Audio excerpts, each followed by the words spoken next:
मंडळी नमस्कार. तर आज आम्ही आलो आहे पुण्यापासून 80 किलोमीटरवर असलेल्या कृषी विज्ञान केंद्र नारंगाव येथील ग्लोबल कृषी महोत्सवाला भेट द्यायला.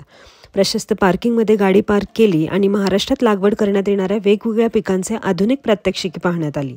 त्यात शिमला मिरची, फ्लॉवर, कांदा, गोल्डन झुकिनी यांसारख्या पिकांच्या लागवडीसोबत इंटिग्रेटेड पेस्ट मॅनेजमेंटच्या वेगवेगळ्या पद्धती एक्सप्लोअर करून सगळ्यात महत्त्वाचं म्हणजे प्रिसिजन फार्मिंगच्या अंतर्गत करण्यात येणारे कमर्शियल फ्लोरिकल्चरचे उत्कृष्ट असे मॉडेल पाहण्यात आले.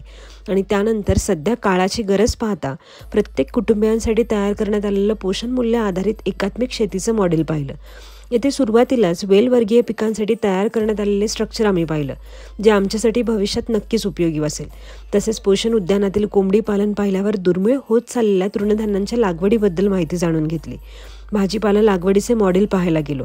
या प्लॉटमध्ये एका कुटुंबाला पुरेल अशा फळभाज्या, पालेभाज्या व वेलवर्गीय भाज्या सोबतच गव्हाचे व बाजरीचे उत्कृष्ट व्हरायटीचे प्लॉट पाहिले. मी आज खास वेळात वेळ काढून या महोत्सवाला भेट देण्याचं मुख्य कारण म्हणजे ही पोषण बाग. आज आपण प्रत्येकजण जास्त पैसे मिळावे या हव्यासापोटी मानवी व मातीचं आरोग्य धोक्यात आणलं आणि आता प्रत्येकावरच वेळ आली आहे की स्वतःच्या कुटुंबियांसाठी तरी हे मॉडेल तयार करणं गरजेचं ठरणार आहे.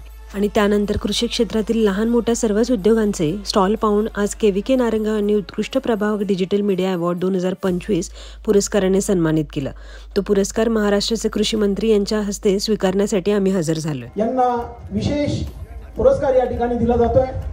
सर्वात महत्त्वाचं, मेडिकल क्षेत्रात शिक्षण घेतल्यानंतर आदरणीय काव्यताईंनी शेती क्षेत्रात मोठं नाव केलेलं आहे. एक आगळं वेगळं गांडूळ प्रकल्प हा त्यांचा वाखाणण्याजोगा आहे आणि या क्षेत्रात महिला म्हणून आज त्या प्रसिद्ध आहेत.